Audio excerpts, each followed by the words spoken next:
White collar నేరాలకు పాల్పడుతున్న నాగేంద్ర ప్రసాద్ శర్మ అనే నిందితుడిని బెంగళూరులో అరెస్ట్ చేశారు కుకట్పల్లి పోలీసులు.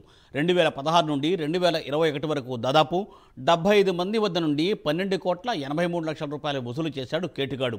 తన సోదరుడు పవన్ కుమార్తో కలిసి ఈ నేరాలకు పాల్పడినట్లు పోలీసు విచారణలో చెప్పాడు. 2015 నుండి 2019 వరకు 4 కంపెనీలను ఏర్పాటు చేసి ఉద్యోగులను మోసం చేశారు నిందితులు.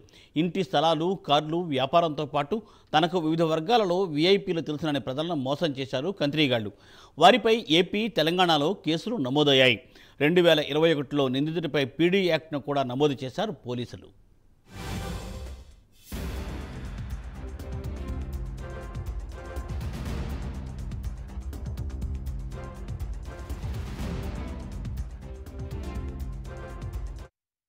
Nagendra Prasad Sharma, son of Narasimha Prasad, native of Kamalapuram, Kadapa district.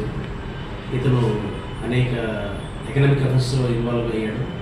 2021 కంటే ముందు ఇతను ఒక షెల్ కంపెనీలు ఎస్టాబ్లిష్ చేసి అనేక మంది ప్రముఖులు, బిజినెస్ మెన్స్తో ఫోటోలు దిగి అండ్ పోలీస్ యూనిఫామ్లో కూడా ఫోటోలు దిగి చాలామందిని తప్పుతో పట్టించి ఇన్వెస్ట్మెంట్ చేయించడం, వాళ్ళ దగ్గర నుంచి మోసం చేసి డబ్బు వసూలు చేయడం జరిగింది. ఇతని మోసాల్లో చేసిన కేసులు ఎక్కువగా ఉన్న కారణంగా 2021 సంవత్సరంలో సిపి సైబరాబాద్ గారు పీడీ యాక్ట్ ఇష్యూ జరిగింది. అండ్ పీడీ యాక్ట్ కోసం ఇతని డిటెన్షన్ కోసం ఆర్డర్స్ కూడా ఇష్యూ చేశారు. ఈ ఆర్డర్స్ ఇష్యూ అయ్యాక టైపర్ నాగేంద్ర ప్రసాద్ శర్మ అబ్స్కాండింగ్లో వెళ్ళిపోయాడు. ఇతను ఆ తర్వాత ఆచూకీ దొరకలేదు. అప్పటి నుంచి ఇది 2021 నుంచి 4 సంవత్సరాల పాటు ఇతని డిటెన్షన్ పెండింగ్లో ఉంది. రీసెంట్గా డీసీపీ బాలనగర్ సురేష్ కుమార్ సార్ ఆదేశాల మేరకు ఏసీపీ కుకట్పల్లి శ్రీనివాస్ సార్ ఆధ్వర్యంలో సపరేట్ టీమ్స్ ఫామ్ చేయడం జరిగింది ఇతను ఆచూకీ కోసం.